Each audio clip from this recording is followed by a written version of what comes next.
It's Liam Gallagher and John Squire. Ready to go, ready to rock.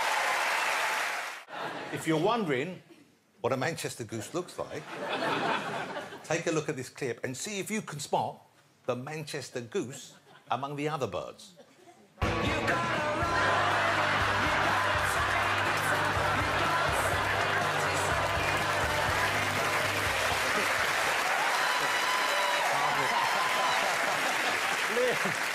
I think he's admired your work, Liam.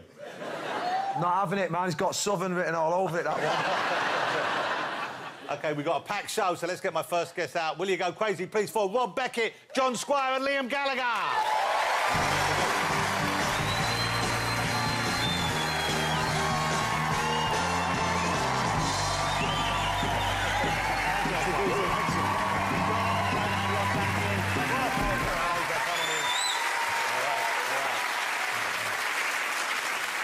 Great to have you two back on the show. John, your first time on the show. Thank you for joining us. Here's the album, ladies and gentlemen, and the exciting news is you must be thrilled. It's just gone to #1. Congratulations.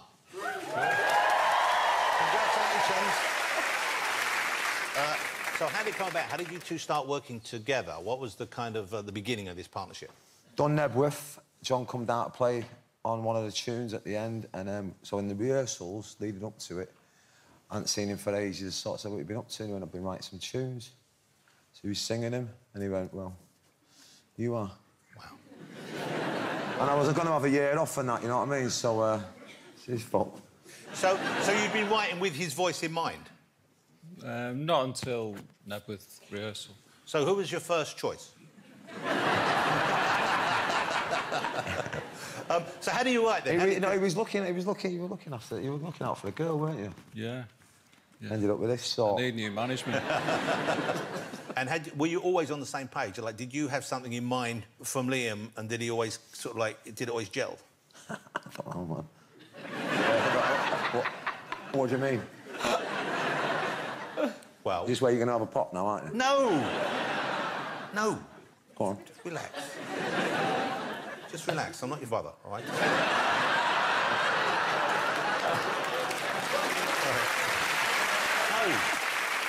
Well, have you ever seen these guys live? Unbelievable. I feel like I'm dressed like their manager sat here, though. Particularly you had, when you started out, was that kind of like you were doing it on your terms, which was refreshing? I was inspired by John's band, you know what I mean? Like, he was the first band I ever went to see. So how old were you when you saw the Stone Roses? 15, 16. Yeah. And that was it, changed my life. I thought, you know what, that's it. Did you know, when Oasis happened, did you know that you helped create this band, John? I found out much later.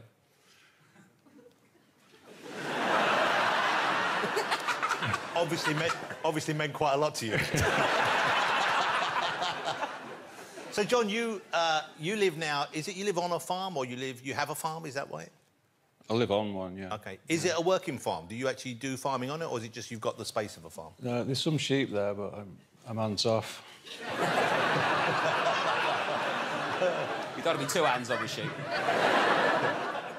Here's what I'm really interested about you two in particular, and you've both been through a very similar thing, which is you are both part of very, very successful bands, very important bands, and it's kind of, I imagine, you know, it's a huge life experience to go through that, to create something and then to put it out in the world, it becomes a big success. And then both of you, the band's ended, for both of you. When the Stone Roses was kaput and you left what was left of them, what was your first kind of, like, the first few months like for you? I think I carried on writing songs. Eventually got another band together, the Seahorses. Then I had loads of kids. Very productive way to spend the energy. Liam, for you, when I was... Swear at the pub. Okay. But longer term than that first evening, or the first week. Because something... I had a lock-in in the pub. Yeah. Stretched it out. There's a track on the album... I mean, I like the whole album. The whole album's great, and congratulations. But there's the last track on the album. Is it Mother Nature's Song? Is that what it's called? Mm-hmm. Yeah. It's just kind of about, I guess, reconnecting to nature. Is that right? Is that something you've been through? I'm digging it, me, man. As you get older, I like walking the dog and that round the woods. It's nice, man. I'm the new Goldilocks. And, John, let me ask you about animals, because I know you've got some sheep. Mm-hmm. I imagine. Do you have any pets? Or are the sheep pets, or do you have dogs, that kind of thing? I've got A dog and a cat. Dog and a cat? Mm-hmm. You have dogs? I've got nothing to contribute. You've adopted a dog. Yeah. Now, where did the dog... What's the dog's name? Buttons. Buttons. Where did you... laughing, man. Yeah. Buttons is a perfectly good name for a But dog. we're all thinking of you in your hiking boots shouting buttons and you're Liam Depends, man, how I say it. Sometimes when there's no one about, I say it really in a high-pitched voice. And she understands it and that, but when there's a couple of people about, I go deep like Barry White, I go buttons, and she doesn't understand it, and she's going, what's You know we need... what's going on here, dickhead? She needs the high-pitched voice, you know what I mean? If no one was here and you had to call your dog, how would you do it? Oh, it's high, man. Yeah. Yeah. Come on, let's have a listen. Oh, no, you're all right. So you got her from where? Thailand. Thailand? Yeah. OK, how did that come about? Because we follow this geezer, this Irish lad who rescues them.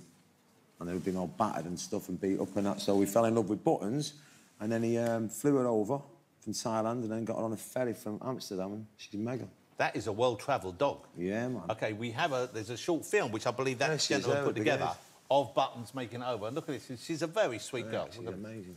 Stand by me, and nobody knows the way it's gonna be. Stand by me, but nobody knows the way it's gonna be. Stand by me. That's a lovely story. That's a lovely story. Buttons. But it's weird, though, until you get a dog, I don't think you realise how much you're going to love that animal. Yeah, it's terrible, man. I don't want to go on tour no more. I want to stay at home. Can't you take Buttons with you? No, I doubt it. I don't know if she'd like it, man. Especially if you've got a gig in Thailand, what panic she's going back. Yeah. It's Glasgow, more Glasgow, innit? You going to get any more? Are you going to get a friend for Buttons? I'm going to just keep it as it is, because she's perfect, man. I don't want to be spoiling the party, you know what I mean? So I'm going to ask the question. You know this question's coming, of course. No, don't. What's the question? The only reason I'm asking you, I wasn't going to ask you, but because I read recently that you and Noel were talking again, and there was a chance you might think I haven't spoken to him. I haven't spoken to him. I haven't spoken to him for about 10 years. Wow. 2009, I think. Don't start that. I think because people who don't understand necessarily what went on or what goes on, they feel like maybe you're missing out or maybe he's missing out. I'm having a great time. Don't worry about it. It's all good, man. So that's not happening? Not this week, no. OK. John?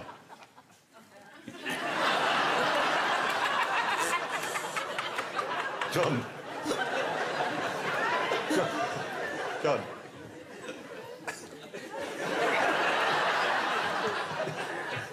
John, have you got a brother? I have, yeah.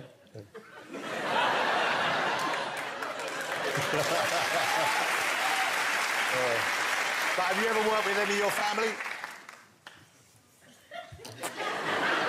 It's got a bit of a dry mouth for all the chatting.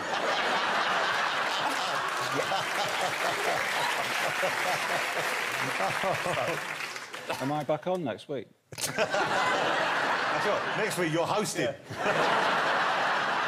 John and Liam are going on tour. Make sure you go and see them if you can. Here's the album. It's amazing. And they're going to perform live for us right now in the studio. What track are you going to do? Mars to Liverpool. Mars to Liverpool. Let's hear it for John Squire and Liam Gallagher. You want to head over, guys? Thank you, man. John, I enjoyed that a lot. Thank you. There you go. It's time for our first performance of the night. Playing Mars to Liverpool live for the first time ever. It's Liam Gallagher and John Squire.